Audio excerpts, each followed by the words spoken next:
tal amigos? ¿Cómo están? Tengan todos muy buenas tardes y bienvenidos a la FILICA 2021 en nuestra cuarta edición, organizada a través de la Asociación Cultural El Conde de Lemos, con participación del Ministerio de Cultura, llegando desde la ciudad de Ica al mundo, y muy contentos además porque esto es como el día central, porque tenemos un invitado muy importante y además muy querido por todos, muy leído aquí en el Perú, y en especial valorado por sus obras, por su valentía, por la forma de hacer literatura y despertarnos muchos aspectos a través de sus libros.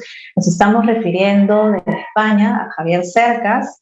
Es un escritor y periodista español cuya obra ha sido traducida a más de 30 idiomas, ha obtenido numerosos premios, hace poco con Terra Alta, el Premio Planeta, y hoy vamos a hablar acerca de su libro Independencia, que es también una tremenda obra publicada recientemente, y para eso pues le vamos a saludar, le vamos a dar la bienvenida. Javier, ¿cómo estás? Muy bien, encantado de estar con vosotros. Nosotros también. Y para realizar esta conversación hemos invitado a un gran lector de la obra de Javier, como es Carlos Sotomayor, también gestor cultural y periodista. Así que lo vamos a dejar en este diálogo por algún tiempo. Adelante, Carlos. Gracias, Lady. Muchas gracias. Quiero aprovechar para agradecer a la Feria Internacional de Ica, Abraham Valdemar, a ti, Lady, por la invitación. Para mí es un gran placer participar en esta mesa con Javier Cercas, que es un autor al que yo leo desde hace muchos años con mucho entusiasmo. Y sobre todo para hablar de esta nueva novela, que es una novela estupenda. Yo la he leído en una lectura trepidante, y que es la continuación o una segunda parte, digamos, de Terra Alta, que fue la novela con la que ganó el Premio Planeta Javier. Yo quería partir la conversación preguntándole a Javier un poco si ya, digamos, desde la escritura de Terra Alta tenía la idea de una saga, y cómo ha sido la escritura de esta novela, porque no es necesario leer Terra Alta para disfrutar la novela. Es una novela totalmente independiente. Obviamente hay muchas referencias al pasado de Melchor, pero claro, también para quienes hemos leído la anterior, pues también hay un plus extra de todas maneras, ¿no? ¿Cómo está, Javier? Muy bien, Carlos, muchas gracias por estar aquí, por conversar conmigo. Sí, este es un libro especial, la verdad. Es un libro que, como tú muy bien has explicado, es un autónomo, es independiente, se puede leer sin haber leído Terra Alta, pero también es la segunda parte de Terra Alta. Estoy oyendo un sonido por ahí. Ahora, ok.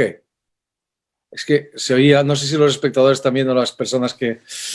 Ahora está bien. Entonces, decía que Independencia es una novela independiente en sí misma, pero también es la segunda parte de Terra Alta. Es un experimento para mí lo que estoy escribiendo, es decir, nunca me había ocurrido lo que me ha ocurrido con estos libros. Yo cuando terminé Terra Alta supe instantáneamente que allí no había acabado esa novela, que será una novela como Independencia autónoma, una novela en sí misma, pero que al mismo tiempo formaba parte de un proyecto más amplio, ¿no? La idea es escribir digamos, una serie, ¿no? O un ciclo novelesco, o si quieres una novela muy amplia, que probablemente se acabe titulando Terra Alta, como el primer volumen, y que constará de novelas, de probablemente 4 o 5 novelas independientes entre sí, pero que al final conformarán una única novela centrada en el personaje principal, que se llama Melchor Marín, y en el mundo que se ha creado en torno a él, ¿no? Para mí esto es un experimento fascinante. Nunca me había ocurrido una cosa así, nunca había intentado una cosa así. Y la verdad es que estoy muy feliz por eso, ¿no? Por haber encontrado un territorio literario nuevo para poder decir cosas nuevas, ¿verdad? Uh-huh. Ahora, hablando ya de esta novela de Independencia, que claro, retomas al personaje Melchor Marín, que es este policía de la novela anterior, pero aquí hay un personaje que para mí es igual de importante, que es Ricky Ramírez, ¿no? Así es. Este hombre que un poco recogiendo una especie de consejo que se le da de chico, de algo así como arrímate a los buenos, ¿no? Y él toma buenos como no como bondadosos, digamos, que uno podría pensarlo así, sino como los poderosos, ¿no? Los ricos. Y entonces la novela, pienso yo, me corregirás, de alguna manera es una novela sobre la impunidad, de alguna manera sobre el arribismo, pero sobre todo quizás sobre la manipulación, ¿no? Es decir, Ricky Ramírez quiere pertenecer a una élite, ¿no? Conoce en la infancia a 3 muchachos, aquí nosotros los podríamos decir 3 pitucos, ¿no? De la clase alta, y quiere pertenecer, pero en realidad nunca llega a pertenecer, nunca lo llegan a aceptar, y más bien hay una manipulación. Así es. Tú lo describes muy bien, ¿verdad? En España a los pitucos les llamamos pijos, pero son pitucos, efectivamente. Sí, yo creo que Ricky Ramírez es el protagonista secreto de la novela, es un poco la otra cara de Melchor Marín. Melchor Marín, yo creo, Ricky Ramírez es un aspirante a pituco, diríais vosotros, y Melchor Marín es el antipituco total, ¿verdad? Y a mí, si me preguntan cómo resumiría esta novela, lo cual siempre es muy complicado para un escritor, ¿verdad? Pero si me obligaran a hacerlo, mi resumen sería el siguiente. Esta es la historia de un hombre que se llama Ricky Ramírez, efectivamente, que busca la independencia personal, individual, incluso económica, de manera equivocada, ¿no? ¿Cómo? Tú lo has dicho muy bien. Su padre, que es un personaje secundario, pero muy importante, le dice, arrímate a los buenos, que es lo que le dice, por cierto, la madre de Lázaro al Lazarillo de Tormes. Cuando se marcha de casa le dice, arrímate a los buenos. Es lo que le dice su padre, arrímate a los buenos. Y efectivamente lo que él hace es arrimarse a los ricos y a los poderosos, ¿no? A la élite económica barcelonesa. La novela transcurre fundamentalmente, casi completamente en Barcelona. Y Ricky Ramírez se arrima a esa élite enquistada en el poder durante más de un siglo, ¿verdad? Y esa élite hace con él lo que hacen este tipo de élites enquistadas en el poder, con la gente que se arrima a ellos con ese objetivo, con el objetivo de ser como ellos, ¿no? Con la ilusión, con la esperanza de ser como ellos. Lo que hacen es usarlo para sus propósitos perversos, perversísimos en este caso, y luego utilizarlo como papel higiénico. Eso es lo que hacen con él. Esta novela, desde este punto de vista, es verdad, contiene un retrato poco complaciente de esa élite enquistada en el poder, que es como cualquier otra élite económica enquistada en el poder, ¿verdad? En el Perú, en Latinoamérica en general, en Europa, esas élites enquistadas en el poder son tóxicas, acaban siendo venenosas por su irresponsabilidad, por su cinismo, por su impunidad o por la sensación de impunidad que tienen y que efectivamente es real en muchos casos, ¿verdad? Bueno, pues desde este punto de vista, la novela, me gusta mucho la definición que da la editorial, no siempre ocurre, ¿verdad? Pero en este caso me gusta mucho la definición que da, el modo en que la editorial define la novela, ¿no? Él dice, es un furioso alegato contra la tiranía de los amos del dinero y los dueños del mundo, ¿verdad? Creo que esto es así, creo que esta novela está llena de furia, creo que esta novela es una invitación a la insurrección de la ciudadanía frente a estas élites, ¿no? La democracia es el mejor invento que hemos creado los hombres para protegernos de la toxicidad de esas élites. Que repito, están en todas partes. No es que en Barcelona sean especialmente... No, están en todas partes, ¿no? La literatura lo que hace es convertir lo particular en universal. Lo que ocurre en un lugar concreto en lo que ocurre en todos, ¿no? Pinta tu aldea y pintarás el mundo, dice Tolstoy. Es una frase muy, muy atinada, ¿no? Así que sí, esta novela es una llamada a eso, a la rebeldía. Yo insisto, la democracia es el mejor invento que nos hemos dado para protegernos de esas élites. La democracia y leer a Cervantes son las dos cosas que sirven más. Todo lo demás sirve para muy poco. Exactamente. Ahora que hablas de eso de lo particular a lo universal, me hacía pensar en algún aspecto de la novela que tiene que ver con ciertos espejos, por decirlo de alguna manera, ¿no? Es decir, si por un lado está Ricky Ramírez, que es utilizado por este poder, ¿no? El espejo, que incluso se puede leer en la misma novela, tiene una amplitud mayor, digamos, ¿no? Que es, digamos, la manipulación de ciertos sectores de la sociedad, en este caso de Barcelona, ¿no? De manipulación popular, digamos, de incentivar en la gente el salir a las calles, por ejemplo, que se menciona en la novela. Sí. Esto es exacto, es decir, la historia de Ricky Ramírez, la historia particular de Ricky Ramírez, es una metáfora, ¿no?, de lo ocurrido en la Cataluña de los últimos años, ¿no? Cuando, como todos sabéis, pues se ha producido una gran explosión separatista, ¿no? Un movimiento separatista muy potente, ¿no? Y efectivamente es un poco lo que le ocurre a Ricky Ramírez, es lo que ha ocurrido en la Cataluña de los últimos años. Lo que ocurrió es lo siguiente, muy rápidamente. En el año 2012, Cataluña, España, Occidente entero, Europa, Occidente entero estaba sumido en una crisis de grandes proporciones, ¿verdad? Muy, muy fuerte. Y para salir de esa crisis, las élites catalanas obraron como obran este tipo de élites, es decir, intentando presionar al poder central, al poder político, para salir ellos de la mejor manera posible de esa crisis, ¿no? ¿Y cómo hicieron? ¿Cómo lo hicieron? ¿Cómo presionaron al poder central, al poder político?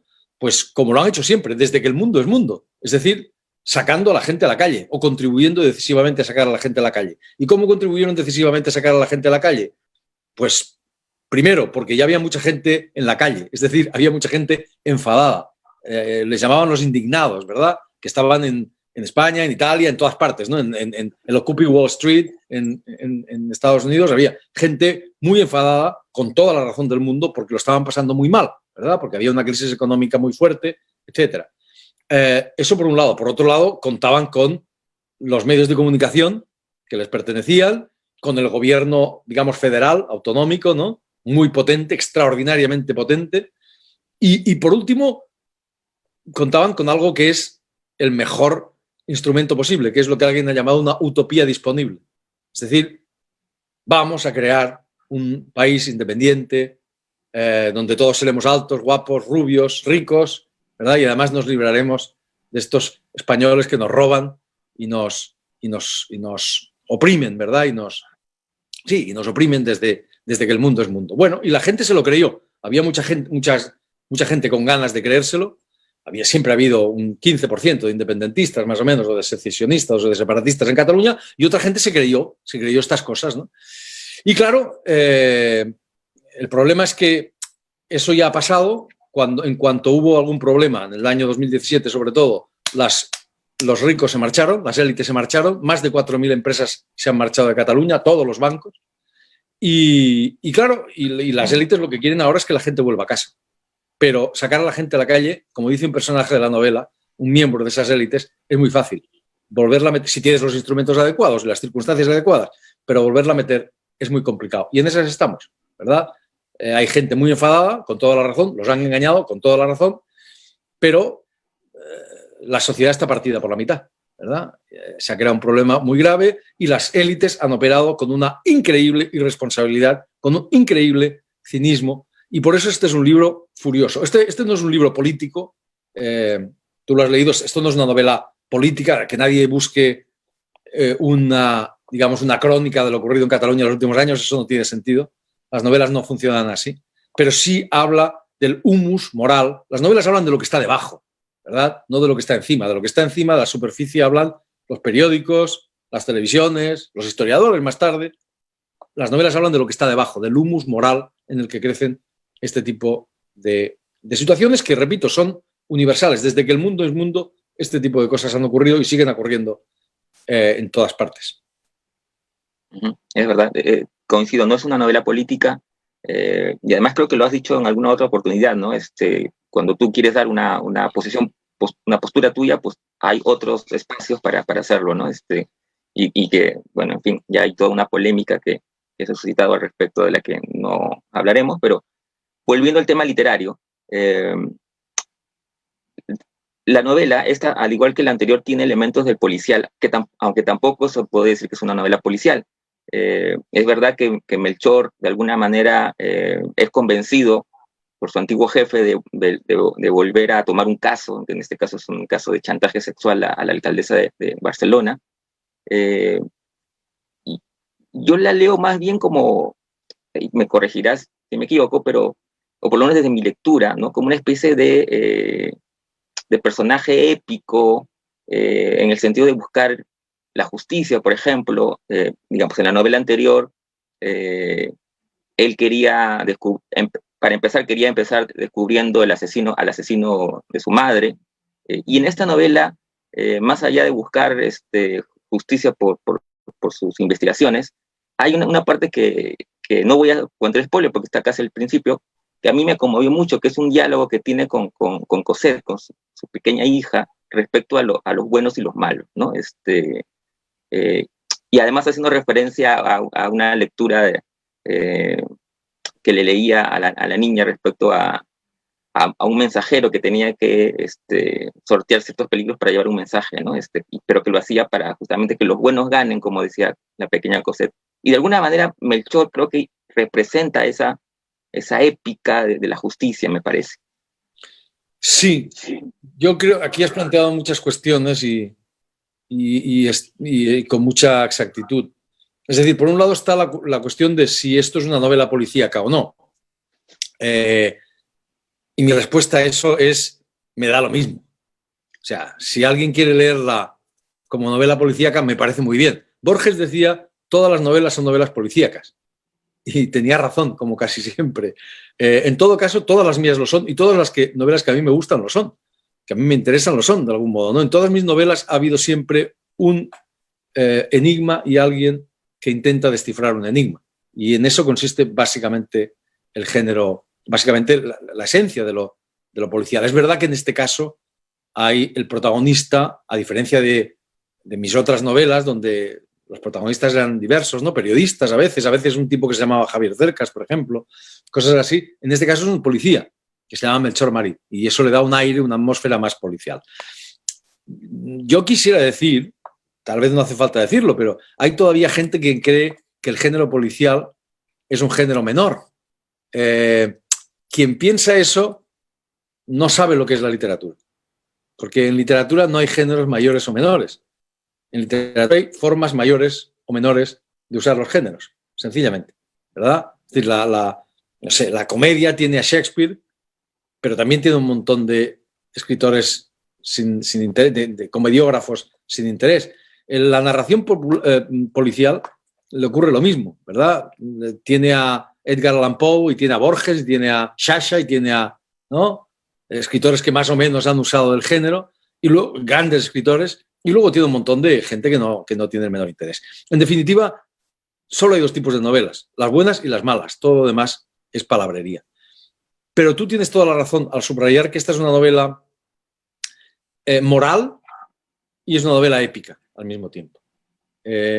Yo creo que esos dos calificativos de algún modo sirven para definir lo que yo intento hacer, es decir, con la novela. Por un lado, recuperar la épica, es verdad. La novela nace como un género épico. Cervantes decía, la novela es épica en prosa. Y mis novelas, casi desde el principio, intentan recuperar ese aliento épico, ¿no? Es decir, es así. Esto lo subrayó muy bien Alberto Mangel en un ensayo sobre mis libros, que fue muy iluminador para mí. Lo que decía es que en mis libros había un intento de recuperar la épica en mis novelas, y es verdad, es así. Y por otro lado, son novelas morales en el sentido que intentan plantear problemas éticos, morales, en toda su complejidad, ¿verdad? El bien, el mal, la justicia, que es el tema central de estas novelas, la venganza. ¿Qué somos capaces de hacer los hombres, los seres humanos, ¿no? ¿Dónde está la bondad? ¿Dónde está el coraje? ¿Dónde está...? Yo creo que eso es lo que hace la literatura, en el fondo, plantear dilemas morales, planteárselos al lector. Para mí, escribir una novela consiste en formular una pregunta compleja de la manera más compleja posible. En eso consiste. Y una pregunta moral, casi siempre, ¿verdad? O siempre. Formular una pregunta compleja de la manera más compleja posible y no contestarla. Eso es muy importante. Los escritores no contestamos. Tenemos prohibido contestar las preguntas que formulamos, al menos contestarlas de una manera clara, unívoca, taxativa. Nuestras respuestas son siempre ambiguas, contradictorias, poliédricas, esencialmente irónicas. En el fondo, la respuesta es la propia búsqueda de una respuesta, la propia pregunta, el propio libro, ¿no? Así que sí, yo creo que eso que has dicho es exacto y que además vale para estas novelas y vale para todas las novelas que he escrito. Estas novelas, Terra Alta e Independencia, forman parte de un ciclo distinto respecto a mis novelas anteriores. Presentan algunas diferencias, pero también presentan muchas similitudes, creo. Ahora que hablas de este nuevo ciclo, digamos, narrativo que aprendiste con Terra Alta, que de alguna manera es una especie de cambio, de giro de timón, que ya habías dado en su momento con Soldados a la Mina, y que ya hemos conversado también en alguna otra oportunidad. Bueno, recordaba un poco eso, porque en la novela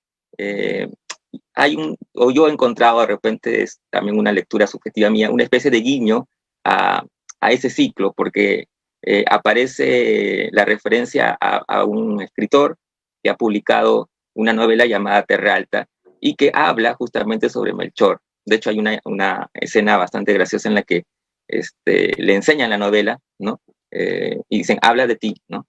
Y ahí hay un doble guiño, me parece. Por un lado, me parece que hay un guiño al hecho de la ficción, digamos, a la naturaleza de la ficción, como diría Vargas Llosa, la verdad de las mentiras, ¿no? Cuando Melchor le dice, bueno, le dicen a él, ¿no? Dicen que todo lo que cuenta es verdad. Y Melchor responde, yo en cambio he oído que todo es mentira, ¿no? Eso de la verdad, la mentira. Pero también encuentro un guiño al ciclo anterior, es decir, al Cercas que escribe sobre hechos reales, ¿no? Porque nuevamente Cercas escribe sobre, bueno, en teoría sobre el hecho real, la vida de Melchor, pero que obviamente está dentro de otra ficción, ¿no? ¿Va por ahí el asunto? Sí, no, totalmente. Es decir, pero en el fondo era algo muy lógico, es decir, muy normal. Es decir, vamos a ver, Terra Alta Terra Alta se publicó en el año 2019 y Independencia transcurre en el año 2025. Entonces, es natural, me pareció, y me parece naturalísimo, que haya gente que ha leído Terra Alta, que haya personajes de la novela que han leído Terra Alta, pero entre otras cosas ganó el premio más popular de la lengua española, ¿no? Entonces, hay gente que la ha leído y entonces le dicen a Melchor, oye, ¿sabes que hay una novela que habla de ti? Y Melchor no la ha leído, por supuesto, porque él no sabía que existía y además no la ha leído porque él solo lee novelas del siglo XIX. Porque el francés, que fue quien le inició en la cárcel a la lectura, le dijo que las demás novelas no valen nada, no sirven para nada.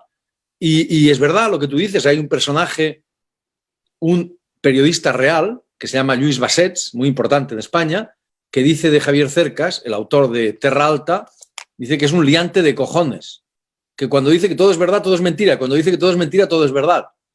Y Melchor Marín, en un momento determinado, le dice a Vivales, que es un personaje para mí entrañable, no sabemos si es un picapleitos terrible, no sabemos si es su padre o no es su padre, le dice, oye, ¿sabes que hay una novela sobre mí? Han escrito una novela sobre mí. Y Vivales le dice, muy bien, pues muy bien, pues nada, pues a este muerto de hambre de Javier Cercas le metemos un pleito. Y Melchor le dice, ¿pero por qué le vamos a meter un pleito? Y Vivales le dice, pues porque cualquier excusa es buena para meterle un pleito a alguien. Bueno, entonces, ¿qué quiero decir con esto? Mira, yo no concibo, y esto es efectivamente, esto es común a todas las novelas que yo he escrito, yo no concibo la novela sin ironía, o al menos sin humor, o al menos sin ironía. Y el humor para mí es la cosa más seria del mundo, ¿verdad? Y el humor empieza por uno mismo. Bien entendido, empieza por uno mismo. Si tú no eres capaz de reírte de ti mismo, no tienes derecho a reírte de nada. Eso nos lo enseñó Cervantes hace ya algunos siglos, solo que nosotros no somos muy capaces de entenderlo, por desgracia. Pero sí, ahí hay ese juego que me parecía inevitable, me parecía lógico y me divertía mucho hacer, y sobre todo me encanta reírme de mí mismo, es lo que más me gusta. Ahora que mencionas a Vivalles, que también para mí es un personaje entrañable, y que claro, queda esa, en el aire, digamos, esa posible idea de quién es en relación a Melchor, ¿no? Porque siempre está ahí, era amigo de su madre, y además tiene un afecto hacia él, y a Cosette sobre todo, ¿no? Que hace que sea muy entrañable este Vivalles. Como hay otros también interesantes, que por ejemplo recuerdo, claro, no es, digamos, se menciona que en esta novela tiene mucha mayor participación en la anterior, que es este compañero de Melchor, se me va ahorita el nombre, pero que termina en la cárcel, ¿no? Y hay mencionas cómo, digamos, las hijas, cómo se estableció una distancia con él, ¿no? Y al mismo tiempo él tiene un sentimiento de culpa, por lo menos eso se puede reflejar en el hecho de que está en la cárcel de alguna manera por él, ¿no? Claro. Sí, a mí este mundo de los policías, la verdad es que me apasiona. Yo no conocía, yo ni siquiera intenté escribir para serte sincero, nunca intenté escribir una novela policial o policíaca. O sea, a mí lo que me interesaba era Melchor Marín. A mí se me apareció este personaje, no sé de dónde salió, pero un día se me apareció y yo lo que quería era conocer la historia de este hombre. Y eso es lo que intento yo contar, la historia de este hombre tan contradictorio, ¿verdad? Capaz de lo mejor y de lo peor, lleno de furia y de dolor, pero también de ternura y de honestidad. Eso es lo que me interesaba. Y en un determinado momento me di cuenta de que, o sentí que iba a ser policía. Seguramente porque el corazón de esta novela y de Terra Alta, y tal vez de todo el ciclo, sea la justicia y la venganza. Esos son los temas seguramente fundamentales. Y cuando decidí que iba a ser policía, cuando sentí que solo podía ser policía, pues tuve que meterme en el mundo de los policías, porque yo ese mundo no lo conocía para nada, ¿verdad? Y tuve que hablar con ellos, tuve que documentarme, y la verdad es que es realmente apasionante y que eso me ha encantado. Y además hay algo más que a mí me importa muchísimo, y es la solidaridad que se establece entre ellos.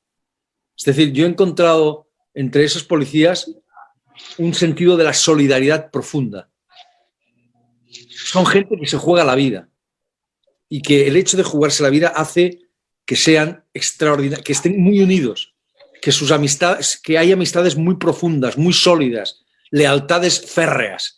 Y eso me importa mucho, me parece maravilloso. Tal vez porque yo soy escritor y los escritores somos individuos solitarios, ¿no? Ese sentido de la solidaridad no lo tenemos. Ese sentido de la solidaridad sí lo veo en cambio en las escritoras. Lo que llaman en los escritores no hay fraternidad, pero en las escritoras sí hay sororidad. Eso sí lo veo yo. Tal vez porque las mujeres saben que están en peligro permanentemente, incluso cuando salen a la calle, ¿verdad?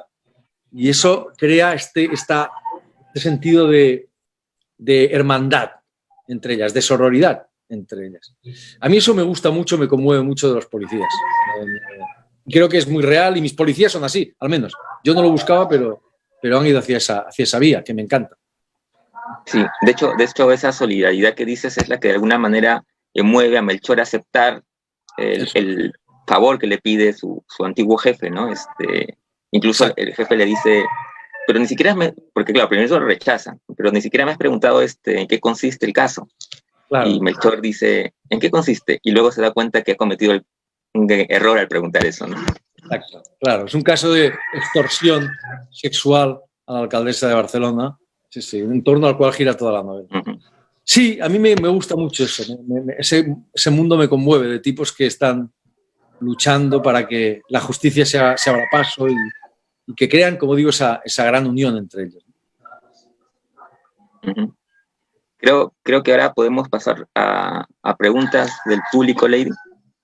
Sí, claro, han ido surgiendo varias, en verdad. Es además tan, digamos, importante escuchar a Javier con toda esta experiencia y el manejo, además de escenarios que tienen sus novelas. Hay una pregunta que yo quería hacerle antes de pasar a las preguntas del público, en el sentido del manejo de los personajes, ¿no?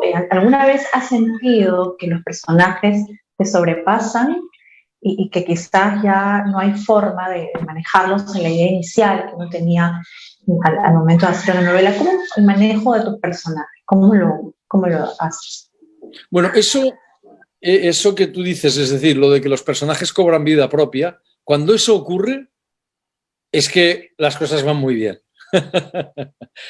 Eso no es tan fácil que ocurra. Cuando eso ocurre, es fantástico. Y a veces ocurre. Eso es un cliché, un lugar común, pero es un lugar común que responde a una realidad. Y es lógico. Es decir, escribir una novela es como, yo lo comparo con crear un juego, ¿no? Cada novela tiene con cada novela creas un nuevo juego. Y ese juego tiene sus reglas precisas. Y si las reglas del juego que tú has creado son lo suficientemente potentes, coherentes, etcétera, ellas mismas te arrastran a lugares, te obligan a ir a lugares donde tú no tenías planeado ir. Eso es maravilloso. La escritura es un proceso de averiguación, ¿verdad? Y ese proceso de averiguación es un proceso de conocimiento también. Te lleva a lugares desconocidos, ¿no? Al final de lo desconocido para encontrar lo nuevo. Au bout de l'inconnu pour y trouver du nouveau, dice Baudelaire, ¿no? En un verso famoso. Eso es lo que hace la escritura. Entonces, sí, los personajes forman parte de esa lógica. Y si estos personajes tienen entidad, son de carne y hueso, aunque tú hayas planeado un destino para ellos pueden sugerirte otros, pueden incluso obligarte a otros, ¿no? Adquieren una lógica propia. Por supuesto, tú puedes decir, no voy a aceptar lo que me dice el personaje, pero eso es un error. Si el personaje te está diciendo algo, sigue por ahí, porque es bueno, porque ha adquirido autonomía, que es lo mejor que puede adquirir un personaje. Sí, pero a mí me interesa, yo escribo novelas de personajes, a mí me interesa la vida de la gente, ¿no? Los dilemas, las pasiones, las alegrías, eso es lo que realmente interesa. Creo que ese es el tema de la novela. Las novelas, una novela sin personajes no tiene mucho interés, por no decir que no tiene ninguno, ¿no? Uh-huh. Y bueno, me quedo más tranquila, porque ya hasta yo me soñaba con las personas, ya como que eran parte de la vida. Y en este caso, Javier, ¿el periodismo cuánto ha influido? Porque pasa que quienes somos periodistas y escritores, como que siempre el periodismo está presente, este lado de ser el investigador, de ser como el espía, como quien desentraña la verdad. ¿Cuánto ha influido en tu carrera literaria? Ha influido de manera paradójica. Yo no soy periodista. O sea, mi profesión no es el periodismo. Yo nunca he trabajado en una redacción. Por eso cuando me dan premios de periodismo, que han tenido la generosidad de darme premios de periodismo muy importantes, en España y en Italia, siempre digo que soy un impostor, porque yo no soy periodista de verdad. Periodista es aquel que está, para mí, en una redacción, que es un corresponsal, que trabaja a esas velocidades imposibles a las que trabajan los periodistas. Yo era un simple profesor de universidad. Lo que pasa es que un día descubrí la escritura en los periódicos y eso sí cambió mi manera de escribir. Muy tardíamente. Es decir, digámoslo de otra manera. Yo no soy mi trayectoria, la relación entre el periodismo y la literatura, en mi caso, no ha sido la más común, ¿no? De grandes escritores, ¿no? Hemingway, Vargas Llosa, gente que era primero periodista y que luego, de una cierta experiencia de periodismo, escribían novelas, ¿no? En mi caso ha sido todo lo contrario. Yo ya escribía novelas antes de ensayar la escritura en los periódicos. Y cuando ensayé la escritura en los periódicos, unas crónicas que empecé a escribir relativamente mayor, me di cuenta de que ahí había unas extraordinarias posibilidades. Descubrí una nueva forma de escribir. Me obligó a salir a la calle, ¿verdad? A documentarme, a contrastar la escritura con la realidad. Y eso me abrió, digamos, un periodo, una forma nueva de escribir. Ese es el cambio desde los libros anteriores a Soldados de Salamina. Soldados de Salamina surge en parte de esa experiencia con el, yo no diría con el periodismo, diría con la escritura de los periódicos, porque yo no creo que escriba periodismo. Respeto demasiado el periodismo como para decir que yo soy periodista, la verdad. Vale, nos dice Rosa María, mencionabas en una entrevista que la única forma de hacer algo útil con el futuro es tener al pasado presente. ¿Qué tan importante es la historia o la realidad social de un país que, digamos, influya en un escritor? Pues en mi caso ha sido muy importante. La frase que mencionaba esta lectora, yo estoy de acuerdo conmigo mismo. O sea, creo que sí, que la única forma de hacer algo útil con el futuro es tener el pasado siempre presente y sobre todo el peor pasado. Esto es fundamental, porque la historia debería enseñarnos, ¿verdad? Debería ser una maestra. Deberíamos tenerla siempre presente para no volver a cometer los mismos errores. Por desgracia, no lo hacemos. Por desgracia, olvidamos con una facilidad tremenda y siempre, una y otra vez, cometemos los mismos errores. Bernard Shaw decía, lo único que se aprende de la experiencia es que no se aprende nada de la experiencia. Por desgracia, a menudo eso es lo que parece. Pero siempre tendríamos que tener los peores errores ahí para no volver a cometerlos. Siempre, permanentemente. Y eso no es fácil, porque el poder, cualquier poder, lo primero que hace es intentar manipular el pasado. Porque sabe que si controla el pasado, controla el presente y puede controlar el futuro. Y nuestro deber como ciudadanos es que eso no ocurra. ¿Verdad? Cuando digo el poder, digo todo poder, me da igual, de derechas, de izquierdas, más, cuanto más tiránico, más, ¿verdad? Más intenta controlar ese pasado, más capacidad tiene para controlarlo, pero todo poder hace eso. Entonces, yo creo que eso es fundamental y que la novela cumple un papel o desempeña un papel muy importante en ese sentido. Y sí, la historia ha sido muy importante, sobre todo en un grupo de novelas que he escrito, desde Soldados de Salamina hasta El Monarca de las Sombras, también en Terra Alta es muy importante, pero no la historia por sí misma, no el pasado por sí mismo, sino el pasado como dimensión del presente. Es decir, eso es lo que está en el corazón de mis libros, creo. El pasado no ha pasado del todo. Es una dimensión del presente sin la cual el presente está mutilado, ¿verdad? Creemos que el presente es solo ahora o hoy, pero no es cierto. No es verdad. El presente, sobre todo, perdón, el pasado, sobre todo del cual el pasado hay memoria, sobre todo el pasado del cual hay memoria y hay testigos, forma parte del presente. Sin ese pasado, el presente no tiene sentido. No podemos entenderlo. Ese pasado forma parte del presente. Lo que intentan mis libros es mostrar que ese pasado también está aquí. También está con nosotros. Que el presente abarca. Entonces, eso sí, yo creo que eso es importante en los libros que he escrito. También mencionabas en algún momento que tus libros eran como una batalla contra la dictadura del presente. ¿Tú crees que los escritores debemos involucrarnos más con la realidad que viven nuestros países y hacer quizás una literatura un poco más, no quisiera llamarlo de denuncia, pero más vinculada a la realidad que vivimos? Yo creo que un escritor tiene que hacer lo que le sale de las entrañas. Yo creo que un escritor tiene que ser fiel a sus propias obsesiones. Eso es lo que debe hacer un escritor. Un escritor no debe imponerse nada. No debe imponerse hacer un tipo de literatura u otra. Creo que es un error. Creo que es un grave error. Y creo que es un grave error en el cual estamos volviendo a incurrir, intentar una literatura pedagógica. Mira, contra lo que yo creía cuando era joven, feliz e indocumentado, como diría García Márquez, estoy seguro de que la literatura es muy útil. Hoy estoy absolutamente seguro de que la literatura es muy útil. Porque la literatura es un placer, antes que nada, como el sexo, pero también es una forma de conocimiento, como el sexo. Por eso cuando alguien me dice que no le gusta leer, lo único que se me ocurre es darle el pésame o acompañarle en el sentimiento. porque no sabe lo que se pierde. Y por eso es útil, porque es placer y porque es conocimiento. Como decía los clásicos, ¿no? Útil e dulce. Útil y dulce. Eso es la literatura. Y por eso la literatura es útil. Siempre y cuando no se proponga ser útil.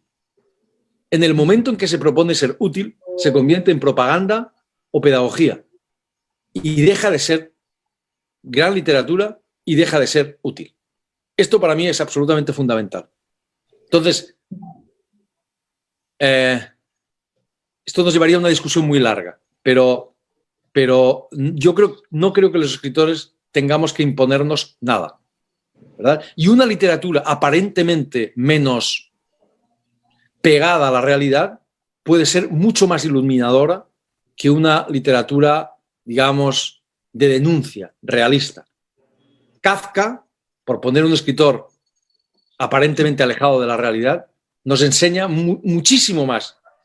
Nos es muchísimo más útil para entender lo que somos los seres humanos, incluso para entender un determinado periodo de la historia, de lo que puede ser una literatura que meramente se dedica a contar periodística, más o menos de una forma periodística, lo que está ocurriendo. Entonces, no, la literatura, el escritor tiene que ser fiel a sus propios demonios, como diría Vargas Llosa, a sus propias obsesiones, porque a través de esas obsesiones puede llegar a decir cosas mucho más importantes que imponiéndose temas teóricamente urgentes. Otra cosa es el escritor como ciudadano, eso es distinto, ¿verdad? Yo como ciudadano soy, pues eso, un ciudadano que tiene sus derechos y sus deberes como cualquier otro ciudadano y que además, pues a lo mejor tengo mayor capacidad de que mis palabras lleguen a la gente, porque, por ejemplo, yo escribo en un periódico, ¿no? Un periódico muy leído. Entonces, como ciudadano sí que tengo las mismas obligaciones que cualquier otro ciudadano, ¿no?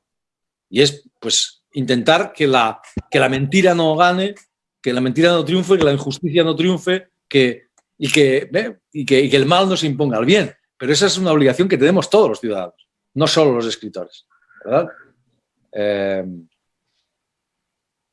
Y sí. Genial. Genial, nos pregunta una última inquietud, Gabriela, que nos está escribiendo desde Cusco, nos dice, bueno, hay diversos rituales o quizás procesos creativos, los escritores. Vargas Llosa solía colocar en las paredes los personajes, la historia. Hemingway escribía de pie. ¿Cómo hace Javier para escribir sus novelas? Yo tengo algunas costumbres. Por ejemplo, yo salgo a correr cada mañana. Esto es muy importante para mí. Si no salgo a correr, tengo problemas. Y luego trabajo todo lo que puedo, ¿verdad? Por la mañana. Hay otra cosa muy importante. Duermo la siesta. Soy el último español que duerme la siesta. Por eso tengo que mantener el pabellón bien alto. Además, la gente que trabaja mucho, como yo, no puede permitirse el lujo de no dormir la siesta. Entonces, eso lo hago. Bebo Coca-Cola también, mucha Coca-Cola. ¿Y qué hago? Nada más.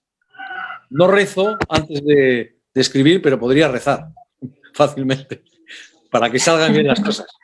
La literatura es cuestión de trabajo, ¿no? Sobre todo las novelas exigen muchas horas de trabajo. Pero a mí me satisface mucho ese trabajo.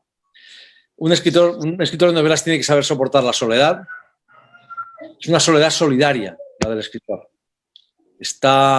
Aparentemente está viviendo menos, pero en realidad está viviendo más. La literatura, en definitiva, es una forma de vivir más, de una manera más rica, más compleja y más intensa. Eso es lo que es la literatura. Quien lee una novela no está ahí aislado del mundo, está metido en el mundo, más metido en el mundo que quien no está leyendo. No tengo muchos rituales, la verdad. Sí, podría contar cómo hago los esquemas de mis novelas, que a veces los hago, pero bueno, básicamente es trabajar. Muchísimas gracias, Javier, por haber estado con nosotros.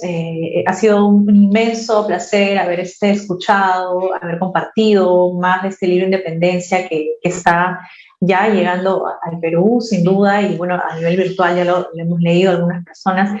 En realidad tienes millones de seguidores, esperamos que sigas escribiendo mucho más para deleitarnos con tus novelas y te deseamos el mejor de los éxitos y ojalá tenerte pronto aquí por ICA en la FIL en algún momento.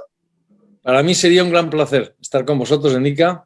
Ojalá pueda hacerlo y os agradezco muchísimo vuestra hospitalidad y vuestras palabras tan generosas. Así que hasta muy pronto. Ojalá nos veamos pronto. Muchísimas gracias, Javier. Muchísimas gracias, Carlos, también por haber estado con nosotros. Y nosotros nos despedimos de esta forma hasta más tarde aquí en la programación de la FIL ICA. Buenas tardes.